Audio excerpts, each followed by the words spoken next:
نماز عید اور عید کی جماعت کھڑی ہونے کے بعد جماعت میں شامل ہونے کا طریقہ۔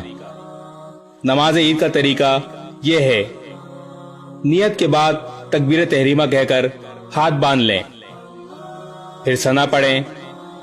اس کے بعد امام 3 تکبیرات یعنی اللہ اکبر کہے گا تو آپ بھی ہاتھ اٹھاتے ہوئے 3 مرتبہ اللہ اکبر کہیں۔ پہلی تکبیر کے بعد ہاتھ چھوڑ دیں، دوسری تکبیر کے بعد ہاتھ چھوڑ دیں اور تیسری تکبیر کے بعد ہاتھ باندھ لیں۔ اس کے بعد امام سورہ فاتحہ اور دوسری سورت ملائے گا، پھر رکوع سجدہ کر کر رکعت مکمل کر لیں۔ پھر دوسری رکعت میں سورہ فاتحہ اور دوسری سورت پڑھنے کے بعد رکوع میں جانے سے پہلے 3 مرتبہ ہاتھ اٹھا کر تکبیرات کہیں اور درمیان میں ہاتھ نہ باندھیں۔ پہلی تکبیر اللہ اکبر کہنے کے بعد ہاتھ چھوڑ دیں، دوسری تکبیر اللہ اکبر کہنے کے بعد ہاتھ چھوڑ دیں، تیسری تکبیر اللہ اکبر کہنے کے بعد ہاتھ چھوڑ دیں اور چوتھی تکبیر اللہ اکبر پر رکوع میں چلے جائیں اور بقیہ نماز حسب معمول پوری کریں۔ اگر کوئی شخص امام کی تکبیرات کہنے کے بعد جماعت میں آ کر شریک ہو تو امام کی قرات کے دوران تکبیرات کہہ لے۔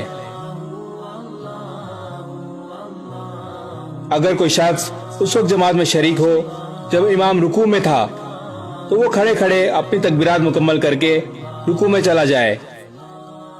البتہ اگر اسے اندیشہ ہو کہ امام رکوع سے اٹھ جائے گا تو پھر تکبیر تحریمہ کے فوراً بعد امام کے ساتھ رکوع میں شامل ہو جائے اور رکوع میں ہی تکبیرات پڑھ لے۔ اگر امام رکوع سے اٹھتا ہے تو اس کے ساتھ اٹھ جائے، اگرچہ اس کی 3 تکبیرات مکمل نہ ہوئی ہوں، ایسے میں باقی تکبیرات معاف ہو جائیں گی۔ اگر عید کی نماز میں کسی نمازی کی 1 رکعت رہ جائے تو امام کے سلام پھیرنے کے بعد کھڑا ہو، پہلے قرات کرے، اس کے بعد تکبیرات کہے اور پھر نماز پوری کرے۔